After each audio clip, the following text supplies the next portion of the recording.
പ്രിയ പ്രേക്ഷകർക്ക് സീരിയൽ ന്യൂസിലേക്ക് സ്വാഗതം. കൂടുതൽ സീരിയൽ ന്യൂസുകൾ അതിവേഗം ലഭിക്കുന്നതിന് ഈ ചാനൽ സബ്സ്ക്രൈബ് ചെയ്യുക, ബെല്ലൈക്കൺ മറക്കാതെ ക്ലിക്ക് ചെയ്യുക. വീഡിയോ ഇഷ്ടമായി എങ്കിൽ ലൈക്ക് ചെയ്യാൻ മറക്കരുത്. നമ്മുടെ പ്രിയ പരമ്പരയിൽ ഇപ്പോൾ പുതിയൊരു വഴിത്തിരിവ് വന്ന് സംഭവിച്ചിരിക്കുകയാണ്. ഒടുവിൽ മിഥുൻ്റെയും ജാനകിയുടെയും വിവാഹത്തിൻ്റെ കാര്യങ്ങളുമായി മുന്നോട്ട് പോവുകയാണ് ലക്ഷ്മിയും കൂട്ടരും. എന്നാൽ വിവാഹത്തിന് തനിക്ക് താല്പര്യമില്ല എന്ന് മിഥുൻ പറഞ്ഞതിനെ തുടർന്ന് ജാനകിക്ക് അതൊരു തിരിച്ചടിയാകുന്നു.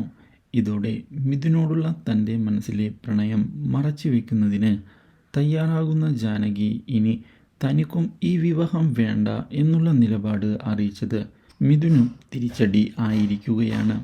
ഈ കാര്യങ്ങൾ ഇതേ തുടർന്നാണ് ലക്ഷ്മിയും കൂട്ടരും അറിയാൻ ഇടയാകുന്നത്. ഇതോടെ എന്താണ് മിഥുൻ്റെയും ജാനകിയുടെയും മനസ്സിലുള്ളത് എന്നുള്ള കാര്യം മനസ്സിലാകാതെ ആകെ ഞെട്ടിപ്പോയിരിക്കുകയാണ് അവർ. ഇതേസമയം പുതിയൊരാൾ രാഹുലിൻ്റെയും ലക്ഷ്മിയുടെയും ജീവിതത്തിലേക്ക് കടന്ന് വരികയാണ്.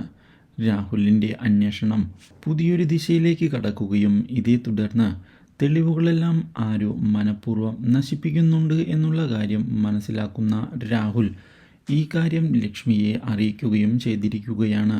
ഇതേ തുടർന്നാണ് രാഹുലിനെ ഞെട്ടിച്ചുകൊണ്ട് അയാൾ മുന്നിലേക്ക് കടന്നു വരുന്നത്. Do like, share and subscribe.